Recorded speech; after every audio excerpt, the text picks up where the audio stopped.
Not a penny in 6 months. No sign, no promises even, nothing. Do you hear me, Mr. Ledoux? This is the end. I'll not wait a day longer. If you don't pay the rent you owe me by noon today, you'll be sorry. Very sorry.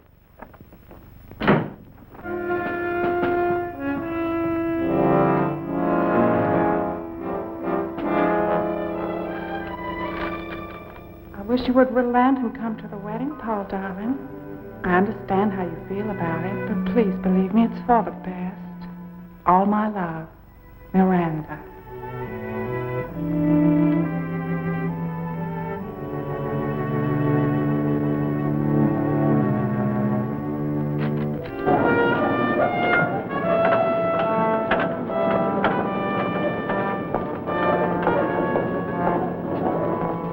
Hey, fellas, look who's here, the Junior.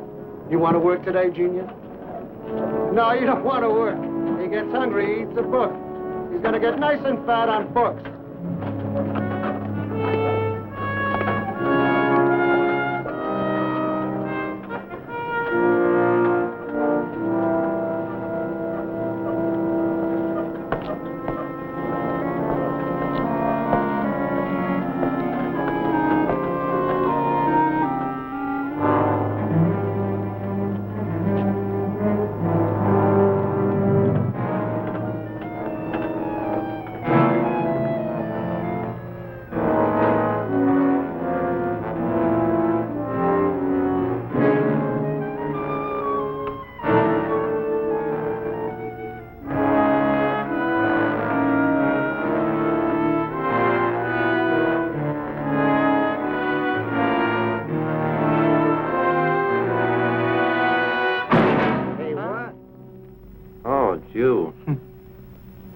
You're back for your typewriter, I suppose. That's right. Let's see. Oh, I don't have any money. Oh, that's too bad. But I need it. Well, you still got 24 hours to redeem it. Oh, no. You don't understand. I need it now.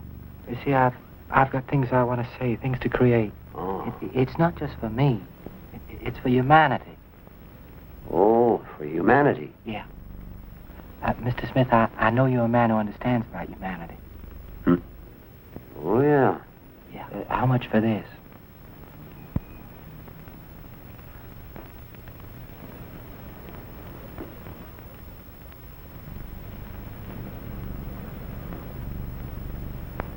Oh, $15. $15? Yeah, but that's been in my family for over 200 years. So? No, but I mean, it must be. $15. Now, you can take it or leave it. I'll take it. All right, I'll go and get you the money.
Doctor? The death occurred as a result of a heavy blow from a sharp instrument. Any idea what the instrument was? Not exactly. Could be a sharp spike or a poker. Thanks a lot. Sure. Stick around, Ted. How long have you worked here? About 4 years. You from San Pedro? No, back east. Oh, Nick, this is Art Wales. He's Mr. Smith's assistant. Oh, we'll need a list of all the people who pawned articles in, say, the last 5 or 6 weeks. Yes, sir. Now, you're the man who called us, aren't you? Yeah, I went out to get Mr. Smith's coffee. I go out every day about 10. Today when I came back, that's when I... See anyone else? No, but when I got back, the front door was locked. 4 years I've been working here. It's never been locked during business hours. You knew Mr. Smith very well. What kind of man was he? Well, he was a hard man with a buck, but he was honest. He never cheated anybody, never. I just can't figure why anyone... Thanks a lot.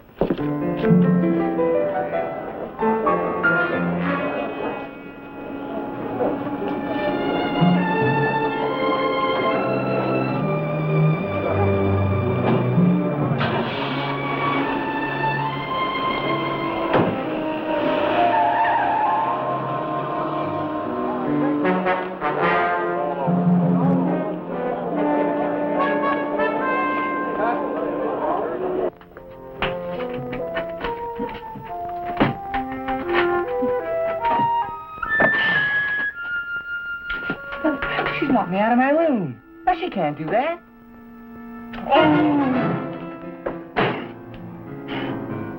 Nobody can lock me out of my room! Not now!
Officers, open up.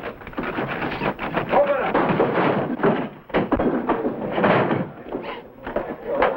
You better come with us, boy. Hey, don't you touch me!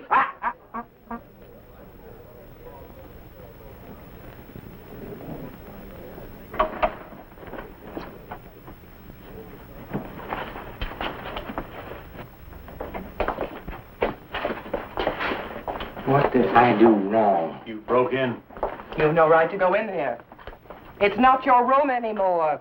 It's a misdemeanor. Mr. Is that all?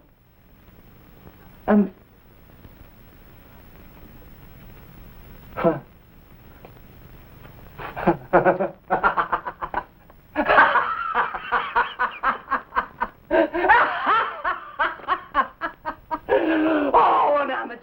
Don't you worry about a thing. Not one little thing. So here is enough money for 2 months' rent for you. Oh.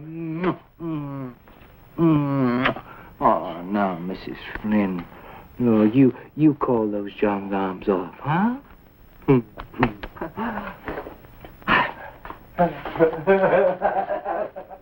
He's an amateur, Nick. He's got to be. Amateur thief or amateur killer? Well, look, he picks mid-morning when he's most likely to be interrupted. He leaves a trail of blood. There's money lying all over the place. Nothing professional about that. Now, you think the motive was robbery? What else could it be? I don't know. But I should think if the motive was robbery, he would have used a pistol. He used something with a sharp point. The purpose wasn't to scare, but to kill. You trying to say it was a planned murder, that the robbery angle was just a cover? I don't know. Well, We'll find out. Where you going? Check these pawnbroker tickets. Maybe the killer's got a stub to one of them. Right. Still say he's an amateur. Oh, excuse me.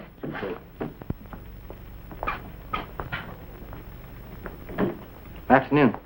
Have I seen you before? I don't know. What's your name? Ledoux, Paul Ledoux. Yours? Anderson. Nick. Hi. What can I do for you? Oh, well, you see, there's this typewriter I pawned some months ago in a shop down in San Pedro, Josiah Smith. Hey, wasn't that awful the way they found him? I mean, that's really brutal. Why'd you come here? Oh, because I wanted to redeem it, you see, and I can't get into that store. Where do you live? In San Pedro, Miss Flynn's boarding house. I go to City College. I'm a student there. I mean, I used to be, but I quit last November because there's nothing left they could teach me. I work down on the docks now, but I also write. And that's why I want my typewriter, because I got this story that's just bubbling around in my brain. Well, be a little while before we can get your typewriter, a couple of days. Oh. Okay.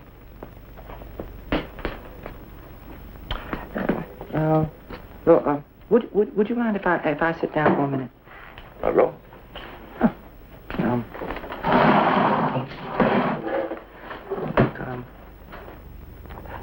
Could you speed it up a bit? I mean, it's very important. Not only to me, but for humanity. You know, I mean, I'm just not an ordinary writer. I'm in a class like Jack London and Gene O'Neill. I mean, they went to sea, they starved, they bummed around. I did too. Oh, look, I don't mean to sound immodest, you know, but, well, false modesty, I mean, that's just about as stupid as being a braggart now, isn't it? You know what I mean? Oh, I agree. Well, maybe you can borrow a typewriter. Where? Rent one. Oh. Oh, no, I couldn't do that. You see, I want my own typewriter. I'm used to it. I picked it up in Hong Kong. What kind of stuff do you write? Let me see. You see, I'm not, Hey, thank you. I'm totally uninterested in just ordinary people, you know. I mean, low IQs, dull lives. Oh, no, what fascinates me, what I try to write about are, well, the extreme motivations of human nature, you know? Such as? Well, love, hate, murder. I'd love to read your work. Any time at all. Take that murder of Josiah Smith now. That other officer, that detective, he said that was done by an amateur. You don't think so? You don't agree? Oh, I mean, I don't know as much about it as you do, but I certainly don't think it was any amateur. The subject of murder interests you, doesn't it? I mean, you have ideas about that. Oh, sure I have some ideas about that, just like you do. Being a good detective, that must be like being a good writer. I mean, you have to understand the deepest motivations of a human being. You have to be able to get inside the skin and the blood and the bones. Oh, well, that's not so difficult to figure out, is it? I mean, after all, we all have criminal tendencies now, don't we?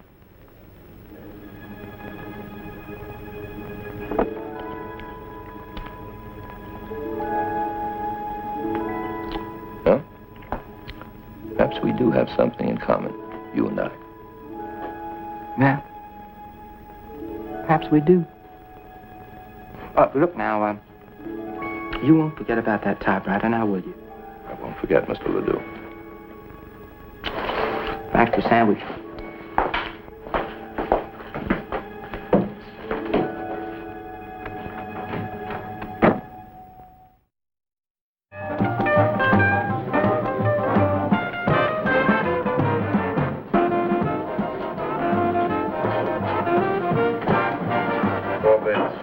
Don't you trust me? Give me the half a buck. Oh, come on. What do you think I am, some kind of crook or something, the way you talk to me? Look, what are you trying to do, make a federal case out of it? Hey, what I'll do, I'll roll you. Double or nothing. Go and take a flying leap for yourself, will you? Why, you.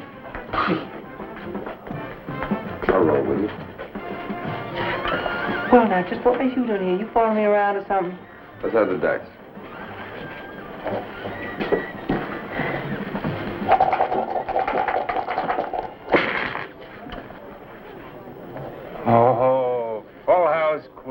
job, huh?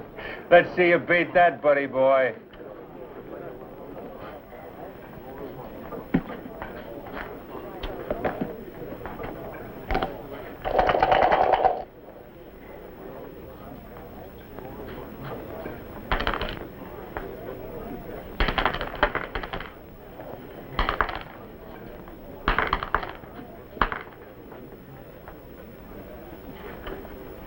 Four aces. What stupid luck. Superb luck. Would you care to try another? Give the man a drink. Hey,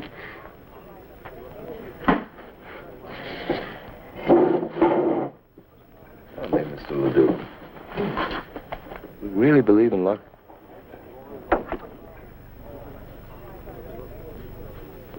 No. I believe a man must make his own luck. Oh, well, then you can't blame that man if his luck goes bad, can you? Touché.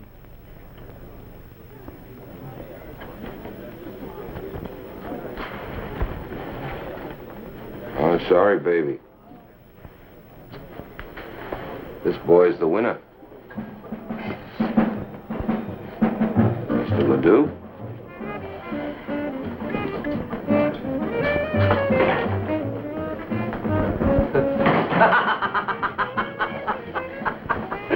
Oh, hey, give me some paper. Hey, paper, menu, anything I can write on. Now, quit. Come on. Thank you very much.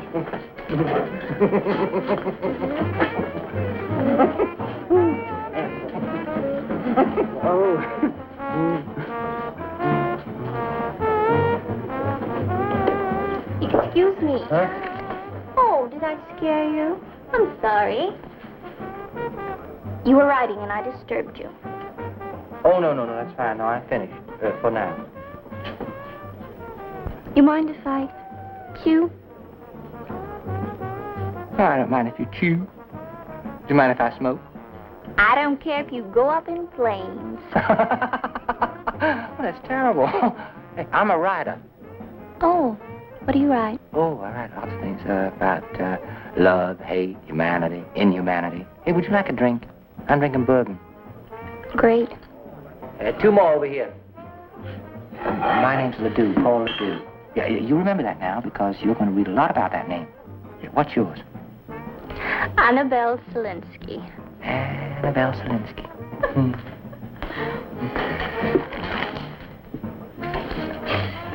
Hey, you got a nice smile, Annabelle Selinsky. You should use that all the time. And you got a pretty name. Yeah, it fits you. Hey, you know what it means, Annabelle? It means beautiful Anna. Did you know that?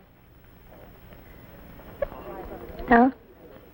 Hey, you know, beautiful Anna, you know, you seem very close to me. Yeah, like I've known you a long time. Almost like a sister. A sister? Gee whiz, I don't know whether I ought to feel good about that or not. Well, sure you should feel good about that or not. I got a sister. A very sweet, nice, gentle sister, just like you. You know, she's going to get married. Not because she's in love, because of me. You? Hey, Annabelle, come here. Tell me something. Did you ever have a secret? A secret like you felt you just had to tell everybody? Well, I've had secrets. Oh, no, I don't mean secrets like that. I mean a deep, dark, dank, desperate secret, you know, like a poison inside of you. I don't know. Yeah, but also, it's a wonderful secret, too, because, you see, it means you really are committed to your own philosophy. And you want to tell everyone. You want to tell the whole world. You want to broadcast it all over the place. And you cannot tell a single soul. Hey, look, you know what I'm talking about? No. Say, I saw you over there at the bar, rolling those dice. You know, you're pretty good. Oh, sure. I'm good. I'm a writer. I mean, I can change the course of destiny with a single stroke of my pencil. Throwing dice, that's merely child's play. You know what we have in the back room? No, what do we have in the back room? Well, come on, and I'll show you. Come on now, baby. It's just a big sound. Come on. Yeah. 7! I told you I couldn't lose.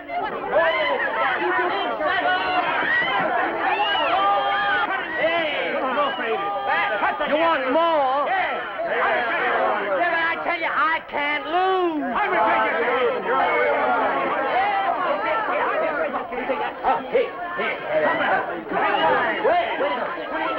Money, now, come on, here, kiss. Here it goes.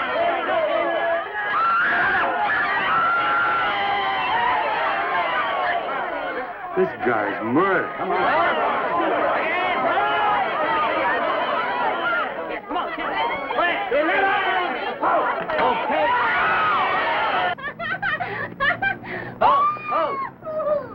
Hey, now, come on. Here we go. Here.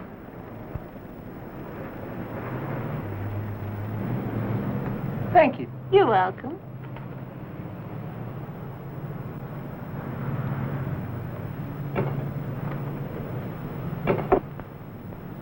Now Miranda will not have to get married. What? Oh, sweet Annabelle. Beautiful Anna. Tell me, do my impulsive machinations, do they bewilder you? Mm-hmm. I must confess well, sometimes they bewilder me too. But then, if I behaved like ordinary people, then I'd be like ordinary people.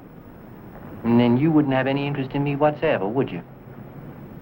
No. I guess not. I guess not either. Come on. Hey, Chief. Oh, is that where you live? Yep.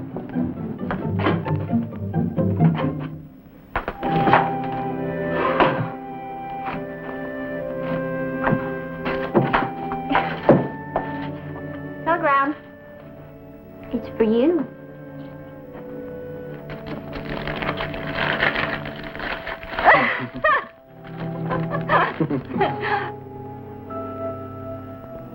Bad news?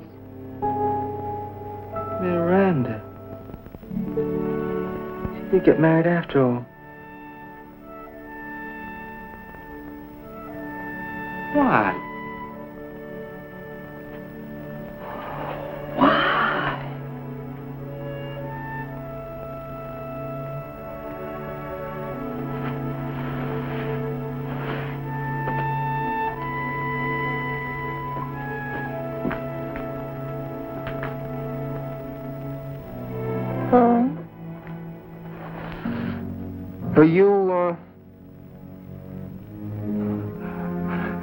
You better go now. But what? Oh. Yeah. Here.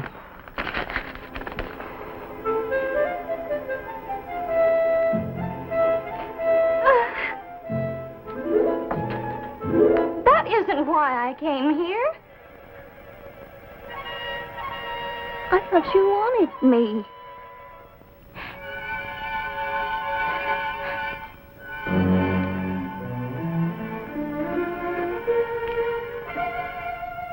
You said you were lonely. Well, I was lonely, too.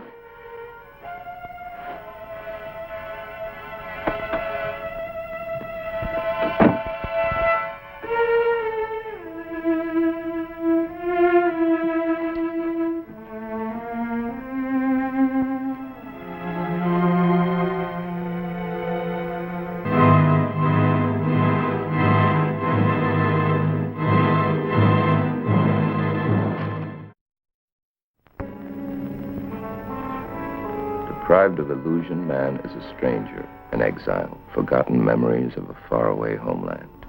He must recapture or destroy. Hey, look, you understand these are just random notes, unfinished thoughts. Each of us insulated, cast in dark tombs, pounding, screaming. No one hears, though our souls beg to be heard. Look, that's the one I like. I watch the cheerful robots, silent horror. I will not be manipulated. No. I watch the cheerful robots, period. Silent horror. I will not be manipulated.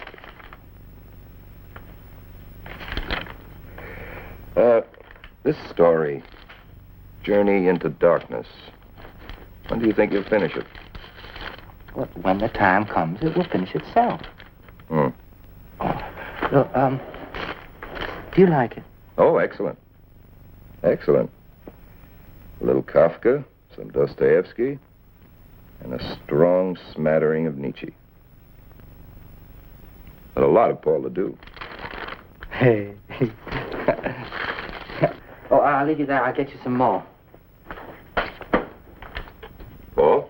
The young man in your story, don't you think his reasoning is strange and twisted? Twisted? No. No, he just feels that nothing should stand in the way of a great man. Even murder? Even murder.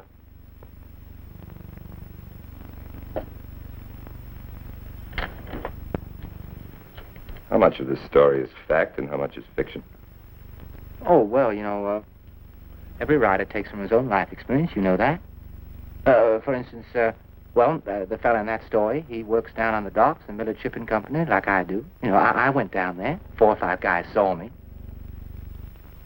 Hey, look, how come all these questions? You told me you were a writer. I wanted to find out how good you were. Oh. Yeah, and what did you decide then? Oh, I was impressed. Oh. How about that? Oh, that reminds me. Forgot to congratulate you. You did for what? What for? Sold one of your stories the other day, didn't you? I did? Who told you that? Your landlady. She said you were flat broke on Monday morning, and later that day you paid her all your back rent. So she assumed you'd sold one of your stories. Look, I told you I won my money in a crap game. Remember? Yes, I remember. You're the man who makes all his own luck. That is quite right. All right. What else did my landlady tell you? Well, she said you weren't here when this lock was changed. She said that between 9 a.m. and noon, you were gone on Monday. You are stepping right back into character, Mr. Policeman. Josiah Smith was killed on a Monday.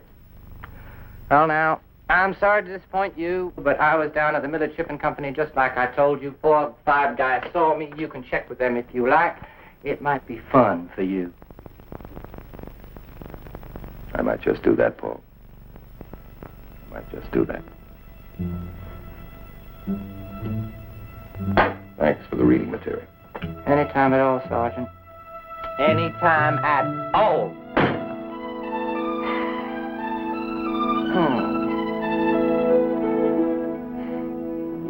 Yeah, Ledoux's kind of a crazy kid.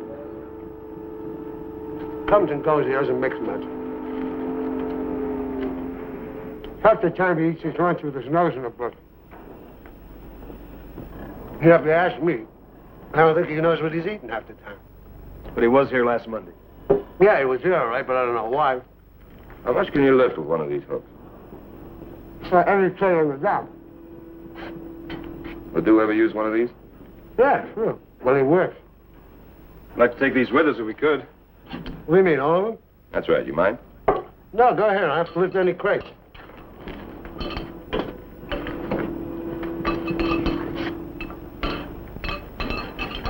Thanks a lot. Thank you.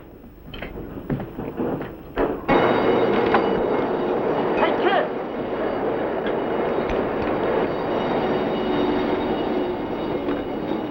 You know who was just looking for you? The cops.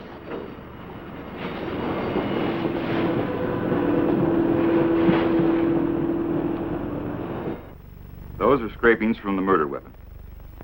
Oh, is there blood in here? Faint, but clear enough. This is blood from the murdered man.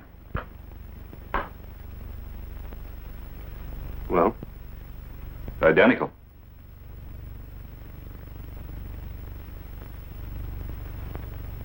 Pick him up. Most of the evidence is still circumstantial. Pick him up on suspicion. Once he's here, we'll get what we need. You say yourself you think he's the murderer? Yeah, but what I think and what'll hold up in court are two different things. Now, Carl, listen. Ledoux is going to come in here of his own free will. He's going to confess. He's going to tell us the whole story from beginning to end. How do you know? Because I know him. I've talked to him. He's burdened by his crime. It's torturing him like a fever. Well, where is he? He'll be here. When? I don't know, but... What do you want to do, lose him? No, but if we grab him now... Pick him up. Carl, listen, if we grab him now and pressure him, he'll resist, he'll withdraw. He has to prove he's stronger, more clever than we are. Look, that's too far out for me. Pick him up. I'll give it a little time. Now!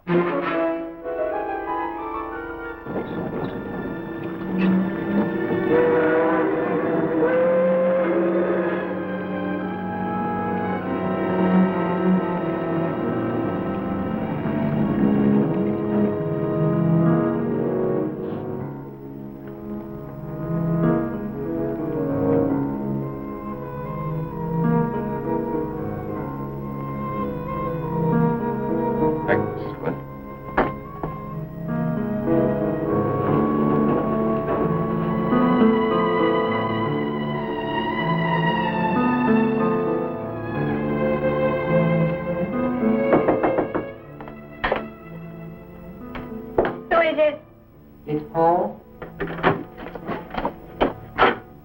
Hi. Hi. What is it? Are you in trouble? No.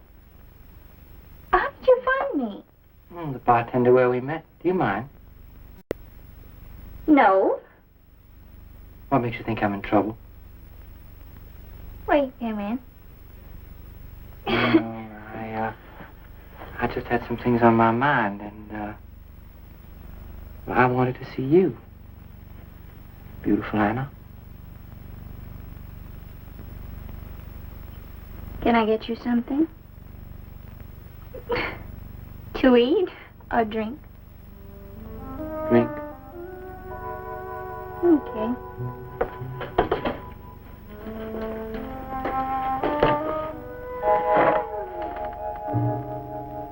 I thought you wanted to drink. Oh, you are so warm, beautiful Anna. And my world is so cold.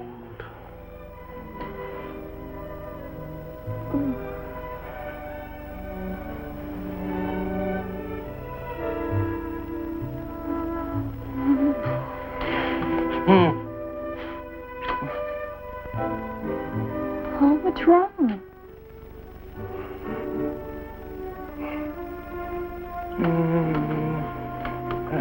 Nothing is wrong.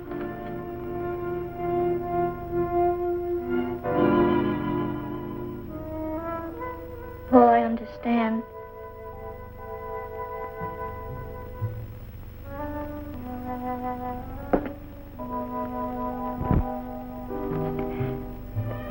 I really do understand.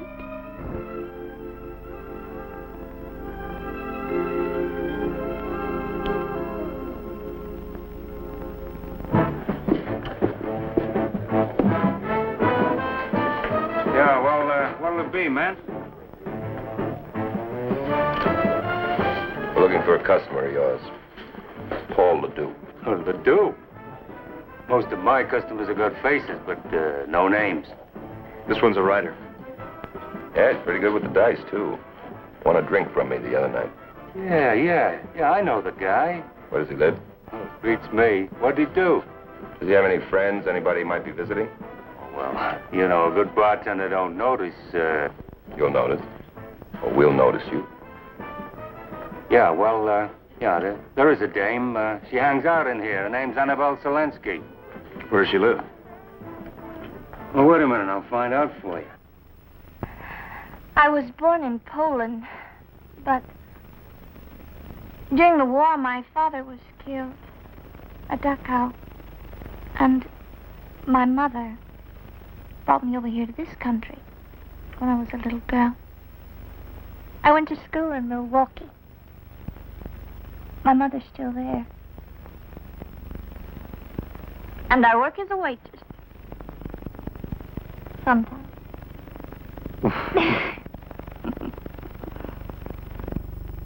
Tell me, are you really a writer? I've never known a writer before.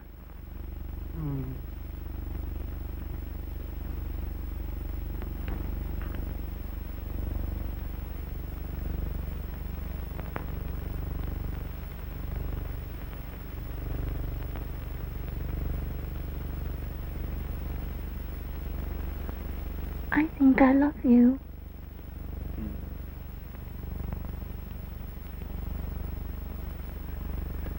Tell me something beautiful, Anna. Tell me, have you ever heard of a flawless crime? No, I mean one, designed and executed with mathematical perfection. What are you talking about? A perfect crime. I committed one. When what? A perfect crime. No. The pawnbroker. I killed that pawnbroker. You teasing me? No, I did it.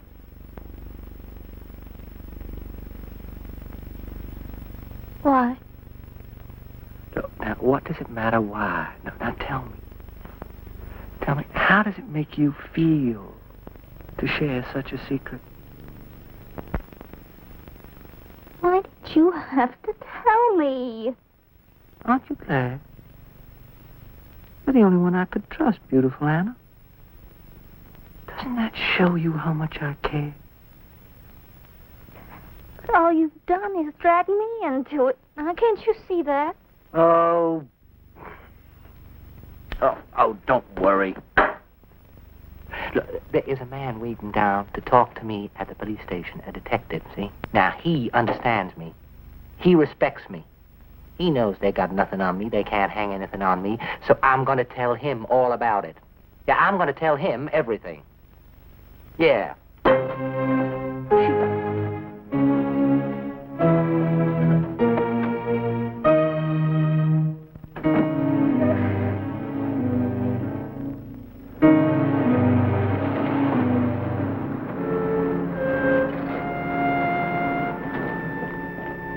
Well, hi. I was just coming down to see you. That's so. What for? Well, you see, there's some things I want to say to you.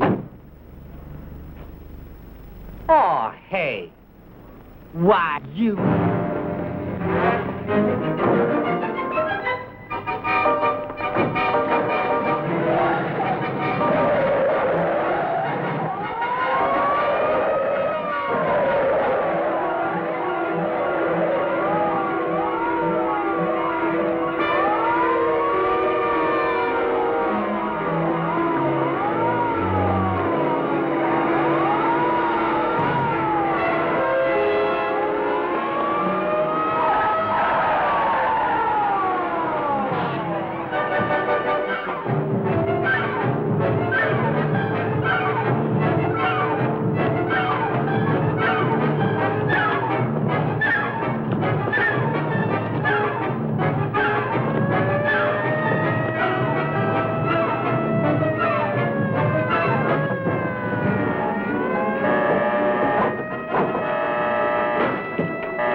What was it you wanted to tell me? Tell you? I haven't got anything to tell you. After the way you have behaved, I don't think I want to talk to you ever again.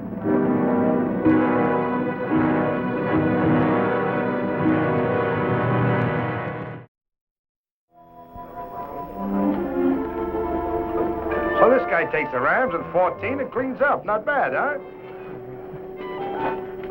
Oh, good afternoon, miss. Would you like a table? I'm looking for Mr. John Egan. Can you tell me if he's here? John Egan? Let me see. Yes, miss. Right over here. You run a platoon system, pal? John, this lady would like to see you. My name is Miranda Ledoux, sir. Or rather, Mrs. Thomas Porter. I keep forgetting I've just been married. Well, won't you sit down, Mrs. Porter? Thank you, sir. I just arrived yesterday from New Orleans, and I've been looking for you ever since, Mr. Egan. Your secretary, Miss Okada, is it? Okada. She suggested that I might find you here. I'm terribly sorry to be breaking in on your lunch like this. Oh, that's all right. Would you care to join me? No, thank you, sir. I couldn't eat a thing. But my throat is absolutely parched. I think it must be that awful desert we flew over coming here. Well, how about some tomato juice, iced tea or something? No, I think maybe a gin will do. It will soothe my nerves, too. Jake, a gin for the lady? Tonic, ma'am? No, maybe you better make that a martini, very dry, please. Yes, ma'am. And put it in a big water glass with ice. Yes, ma'am. Mr. Egan, I want you to know that I'm not the kind of person that begs for favors. But you see, my little brother's been arrested for murder. Your little brother? Well, not really little. I just call him that. His name is Paul Ledoux. You must have read that. That pawnbroker in San Pedro. San Pedro, that's it. Here we are. Thank you. You don't like olives? Takes up space. Mrs. Porter, what brought you to me? I made inquiries, sir. I wanted the finest attorney in town. No false modesty, please. I simply need the best man there is to defend my brother. I realize you must get high fees, and I'm prepared to pay, sir.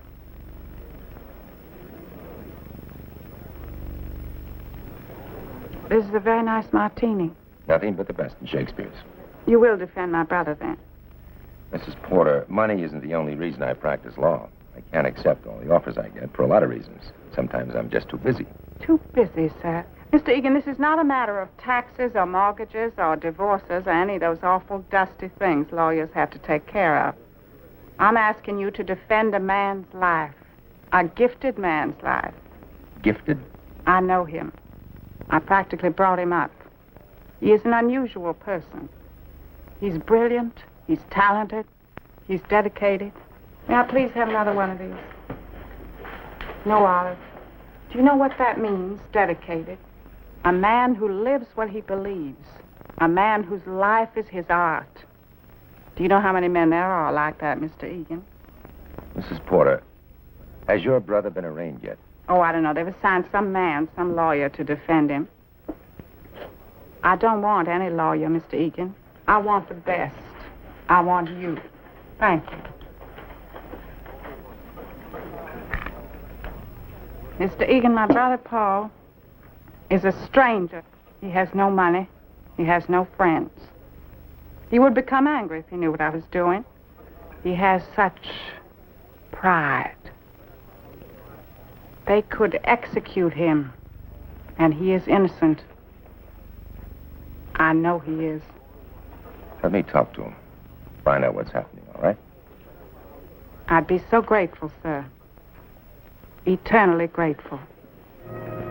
Will you join me in another, Mr. Egan? You can drink a toast to my little brother.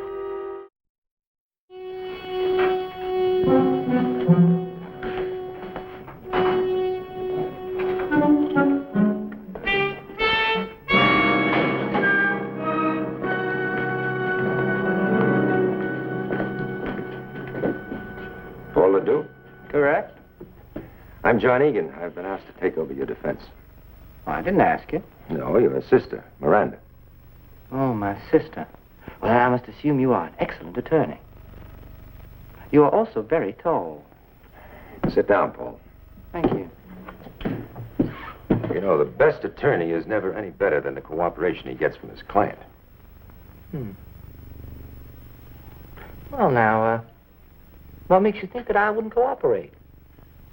I mean, I want you to be better than the best attorney. I'm going to make you a brilliant attorney. You're memorable. Together, you and I can make them re-examine every decadent concept of justice. Well, look, before we toss any thunderbolts, let's re-examine the indictment. The grand jury has charged you with first-degree murder. Do you know what that means? Yeah, it would mean that I murdered Josiah Smith, that I planned the murder. That you at least thought about it before you did it. That it didn't happen in a sudden moment of passion or temporary insanity or self-defense. Those factors involve lesser charges and lesser penalties. The penalty for first-degree murder could be death or life. Did you kill Josiah Smith? Because if you did, and you plead guilty, we might arrange with the district attorney to try you on a lesser charge, one that doesn't involve the death penalty. Mr. Egan, I just shook my head. I just said that I didn't do it. Can you convince a jury of that? A jury? Oh, a bunch of unemployed plumbers. Simple-minded housewives looking for a lot of vicarious thrills to brighten their dull lives. Oh, come now, Mr. Egan. I've told you, between the two of us, we can present a brilliant defense. We'll have those dullards eaten out of our hands. You still haven't answered my question. Can you convince a jury you didn't do it? Well, I don't have a concrete alibi, if that's what you mean, but by the same token, they don't have any concrete evidence, now do they? And how do you know they don't? Well, I know myself, Mr. Egan, much better than they do.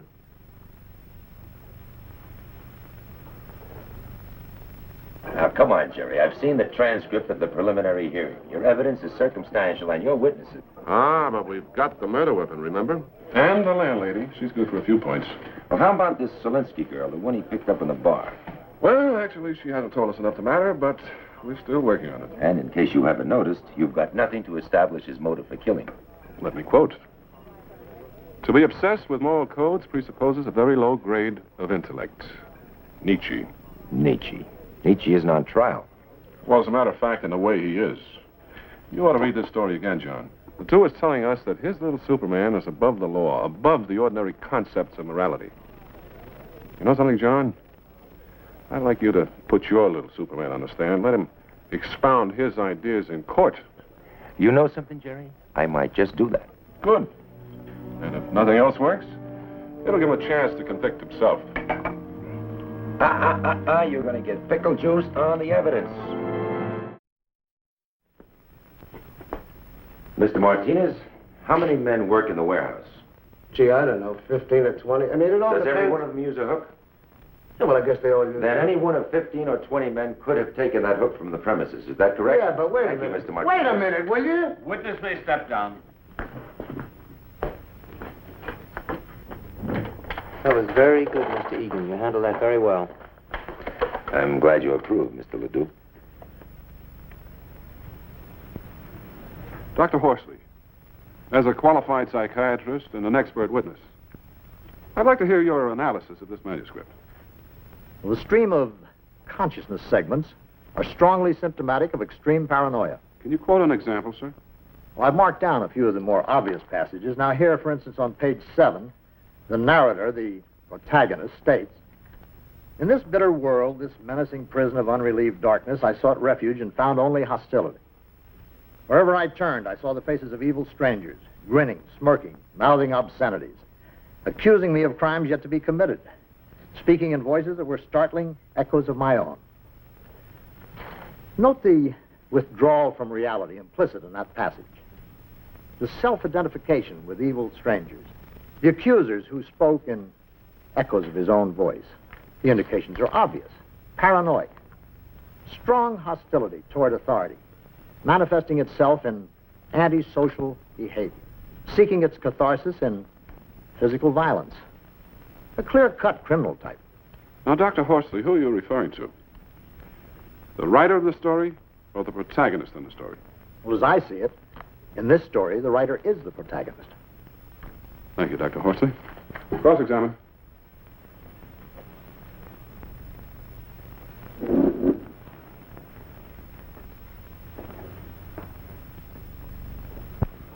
Dr. Horsley, you told the court that the writer of that manuscript, Paul Ledoux, was also its protagonist. Will you elaborate, please?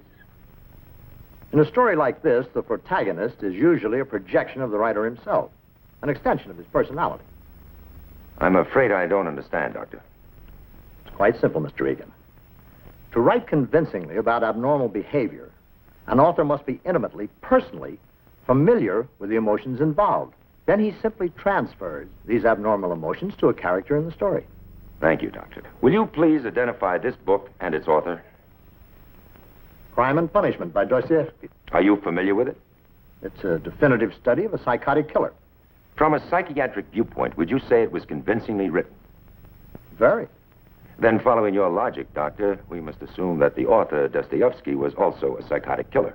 Oh, no, of course not. Now, Please identify this book, Doctor. Macbeth by William Shakespeare. But what I was trying to... Macbeth. A drama about a power-mad woman who drove her husband to murder and insanity. Am I correct?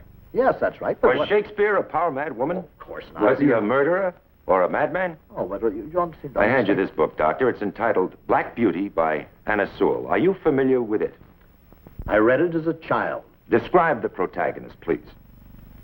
The protagonist happens to be a horse. Then, Doctor, according to your theory, we must assume that this book was written by a horse. Mr. Egan, that is ridiculous. I agree, Doctor. It is utterly ridiculous. Thank you. That's all.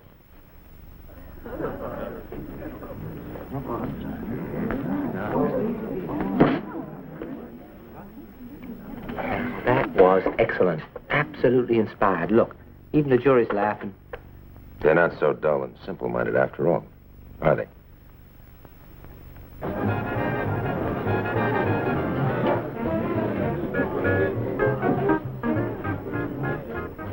Mr. Egan,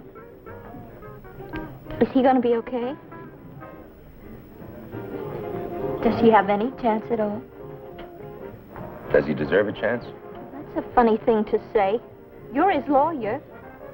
Annabelle, innocent or guilty, he's entitled to the best defense possible. But I have to know the truth about this case. Now, you happen to know Paul a lot better than I do. I don't know him that well.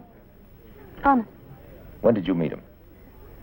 Look, the police asked me the same things. They questioned me till I didn't even know my own name. But I didn't tell them anything. Nothing that would hurt Paul. Well, I'm looking for something that might help him. Now, what sort of thing did you two talk about when you were alone? I wish I knew. He did most of the talking. About deep things, mostly.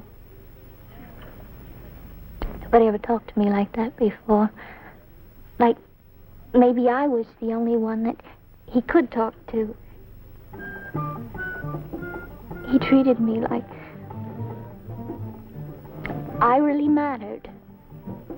Look, Annabelle, the police have evidence that Paul had a lot of money. A lot of money.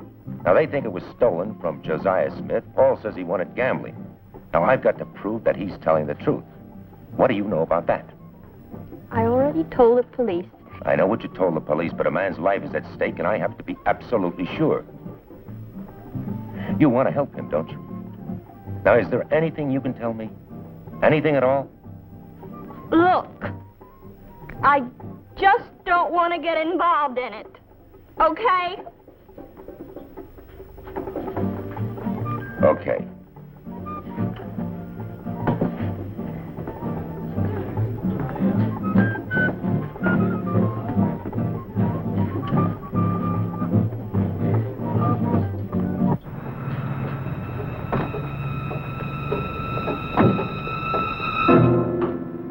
Miss Zelinsky? Would you come with me, please?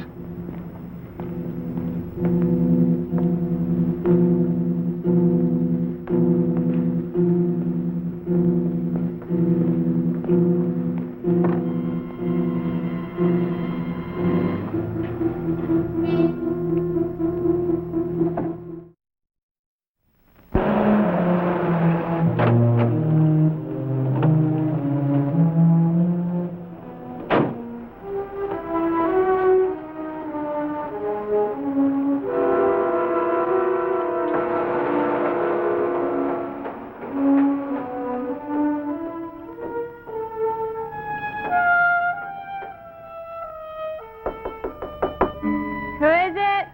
It's all right, dear. It's Paul's sister. Paul? Ledoux, honey. Miss Zelinsky, I'm Mrs. Thomas Porter. I'm Paul Ledoux's sister. May I come in, please?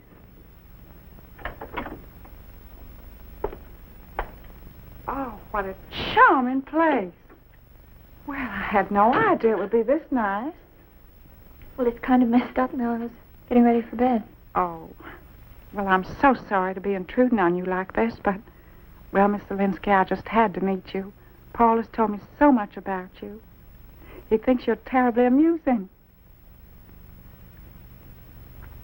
Amusing?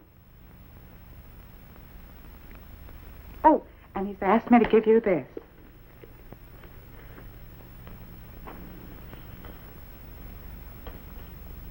What is that for? Oh, my dear, I believe he owes it to you. And from what he's told me, you certainly have earned it. It's $1,000 just for you. And there's an airline ticket. Isn't that sweet of Paul? But Paul feels that you deserve a vacation. Is something wrong? Get out of here. Oh. Well, isn't that enough? Or perhaps a few more dollars. I said get out! Really, I don't understand you people at all. We try to be fair. We try to pay you what you're worth, but look at you. Just look at you, a cheap little... without any style or manners or grace. Thank you for letting my little brother know what you... You get out!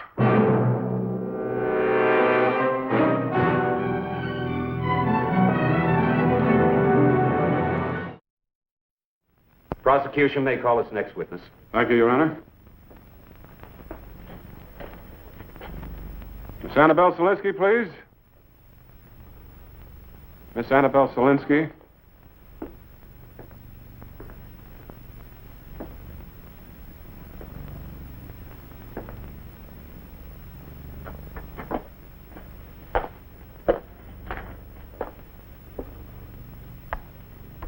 All right, Miss Solinsky. After you left the bar with the defendant, where did you go? We went to Paul's apartment, but I only stayed for 5 minutes. I see. Now, did you go directly to his apartment? No stops along the way? He had to mail some money to his sister. We stopped to mail that. Money? Did this unemployed, unpublished writer have much money with him? Yes? Yes, you say, and only a short time after Josiah Smith had been murdered. Now, Miss Solinsky, did you see the defendant again? He came to my place a few days later. He came to your place. What for? To take you out? To talk? To make love? What? To talk? And what did he talk about? Did he discuss the murder of Josiah Smith, for instance? Objection. The prosecution is leading the witness. Sustained. Rephrase your question, please. All right, Your Honor. Now, Miss Solinsky, you say the defendant came to your apartment to talk. Tell the court, please, exactly what he talked about. Please, I can't. I will warn the witness that she must answer all questions addressed to her. If she refuses to do so, she can be held in contempt. Miss Solinsky, the contempt charge could lead to a prison sentence. Have you ever been in prison? Objection, Your Honor. The question is entirely irrelevant. Sustained. All right, Your Honor, I withdraw the question, and I'll repeat my earlier question. What did he talk about? What was your topic of conversation with the accused? What was the last topic of conversation with the accused, Miss Solinsky? Miss Solinsky, I will not make this warning again. Miss Solinsky, what did he talk about? What was the topic of conversation?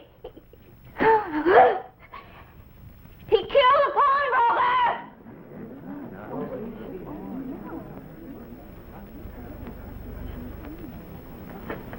Thank you, Miss Solinsky. Cross-examination. Is that true? Did you tell her that? Yeah. I told her that. Did you do it? No.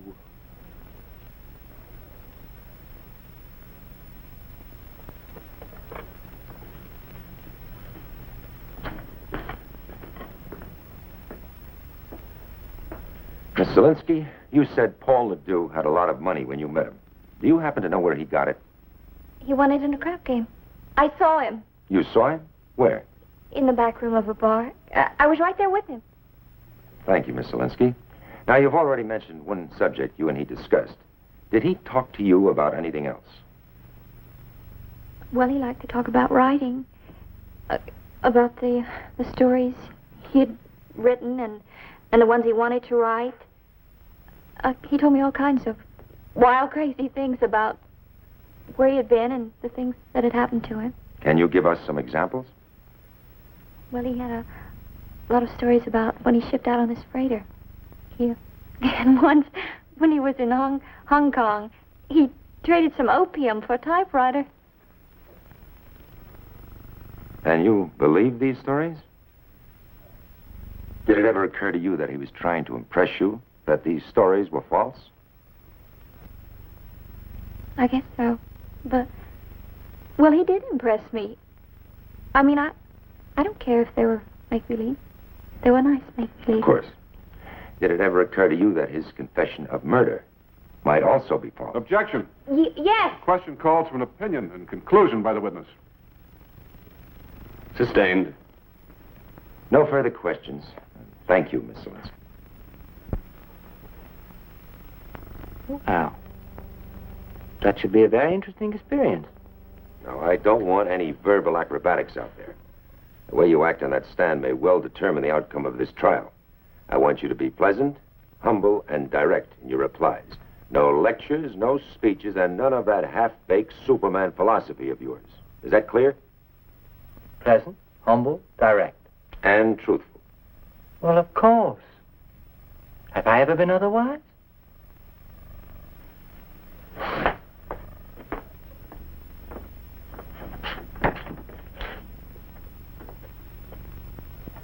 You say you were 8 years old when your parents died? Had they been ill? Was there an accident? Yes, sir, there was. It was a pact. A pact? They died together. I heard the first shot and ran into their room in time to hear...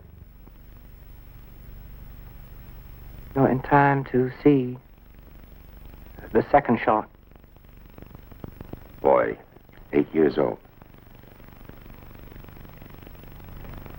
With both parents gone, Paul, who took care of you? Oh, my sister Miranda, sir. She brought me up and gave me my goal in life. She sacrificed herself for me, and I certainly hope I've sacrificed myself for her. When did you leave home? About 2 years ago, I came up here to find my way as a writer. You came here when you left home. When did you sign on the freighter for the Orient? Every night, in my dreams. It was a good story. Annabelle was very impressed. So you never really went to Hong Kong? No, sir, never. I bought that typewriter in a store down on Market Street. Now, Paul, have you ever killed a man? No, sir. Never. According to Annabelle Zelinsky, you confessed to the murder of Josiah Smith. You see, sir, it was an experiment. As a writer, my main interest is the study of people. I'm afraid that I like to shock them and watch their reactions. Well, after you made that false confession, you left Annabelle's apartment. Where were you going? To the police. Why? Well, so you see, I knew they were looking for me. And I knew they had nothing on me, so I thought I'd just go down there and prove it to them. Yeah, but they didn't give me a chance. I sure hope they'll believe me now. Thank you, Paul. Your witness.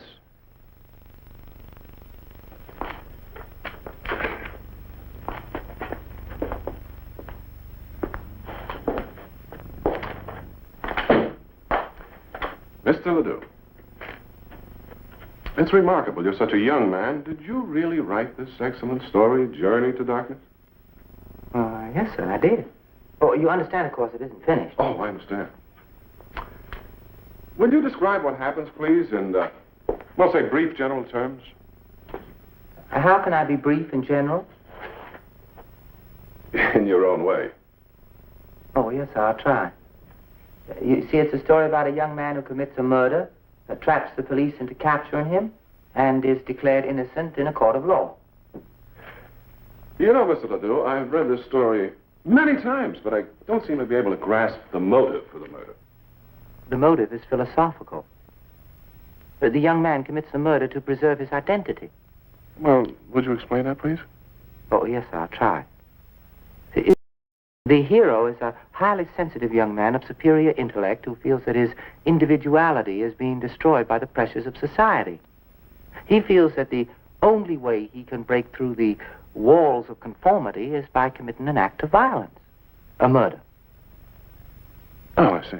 But yet you seem to imply that he has the right to commit a murder, to defy the law. He feels that a superior individual, a truly superior individual, has the right to make his own law. Well, now, Mr. Ledoux, I'll call you Paul if you don't mind. Huh? Do you consider yourself a truly superior individual? Yes, I do. Objection. The question is incompetent, irrelevant, and immaterial. Your Honor, I'm trying to establish the defendant's attitude toward murder, which is indeed highly relevant. Overruled. Continue, please. Thank you, Your Honor. Now, Paul, as a truly superior individual, do you believe that you have the right to commit a murder? Only in the existentialist sense I mentioned. Indeed. Well, here it is. It says here that after the crime had been committed, your hero had an overwhelming urge to confess. Now, tell me this, Paul. Do you feel that you have that same need?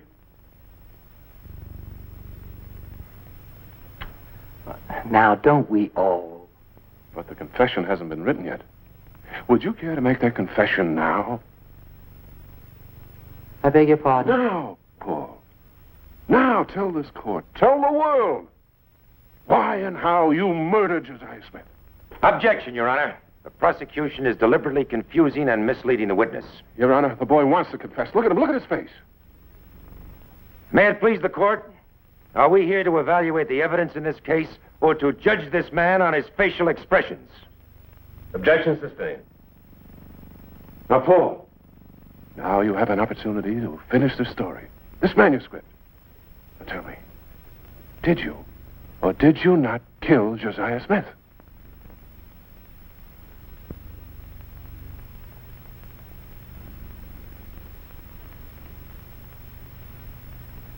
I did not. No further questions.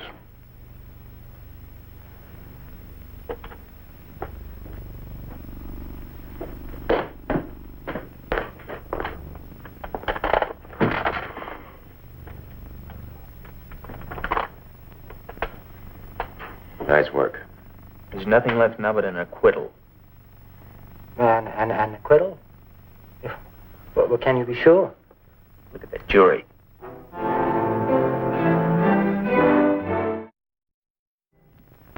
The case for the prosecution is based entirely on circumstantial evidence. I urge you, ladies and gentlemen, to consider these facts. There were no eyewitnesses to this crime, no fingerprints, no evidence to prove that the murder weapon was in the possession of Paul Ledoux. In fact, not one single solitary scrap of evidence to prove that Paul Ledoux was even in the vicinity of the crime. Now, we've had a lot of speculation and a great deal of innuendo. Paul Ledoux is a writer. He wrote a story about a murder, a story of such brilliance and impact that it is claimed by the prosecution that Paul Ledoux himself must have experienced the crime. I contend, if he is to be convicted on this basis, if his talent is his crime, must you not then convict Dostoevsky, Shakespeare, and every gifted writer who has ever dared to probe the darkness of the criminal mind? Now, it's been suggested that Paul Ledoux has made provocative statements, even signed a false confession to purge his soul. May I remind you, ladies and gentlemen, that a false confession is not a murder. a provocative statement, is not a murder.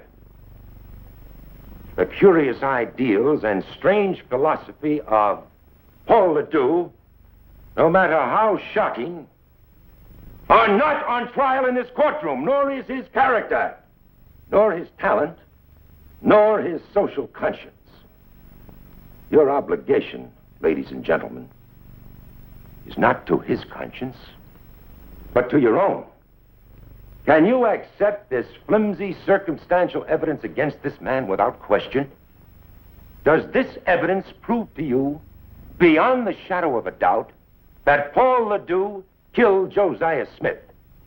If there is any doubt in your mind, if you cannot call this misguided, misdirected, misunderstood man guilty, and feel no guilt yourselves, then you must find him not guilty as charged.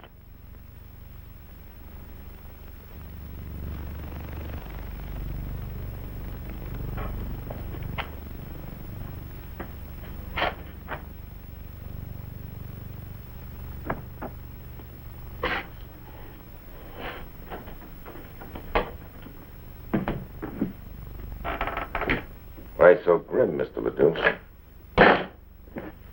Well, one never can be too sure what a jury is going to do, can one? I think we might have convinced them.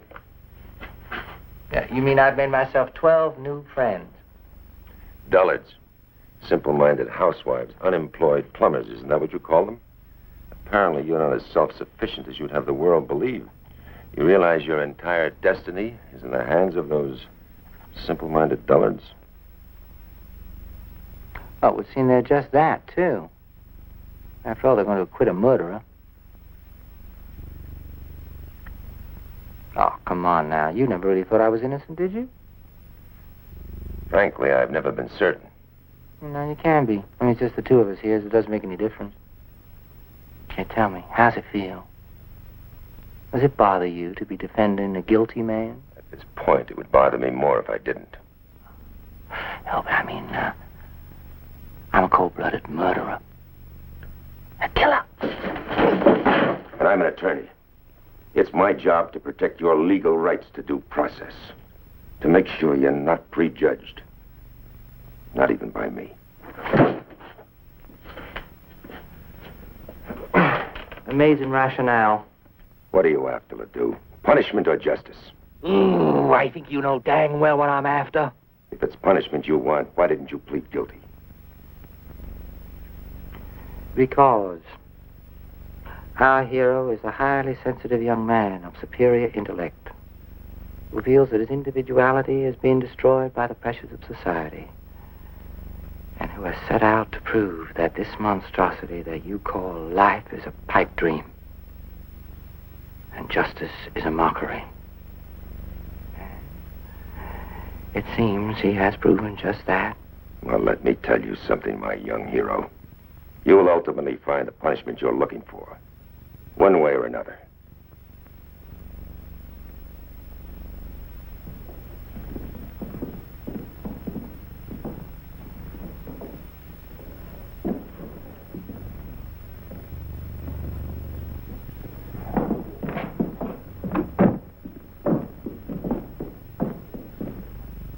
Has the jury reached a verdict? We have, Your Honor. Will the defendant please rise and face the jury?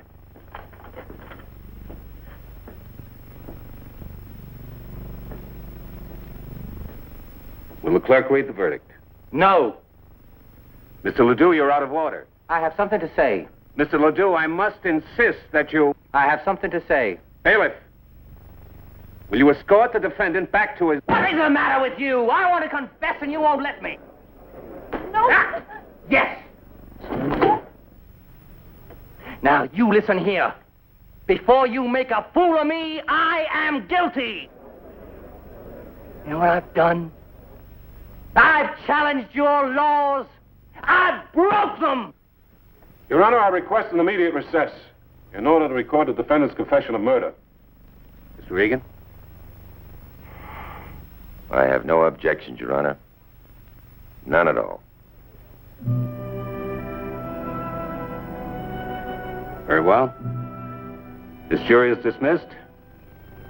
This court is recessed until 10 o'clock tomorrow morning.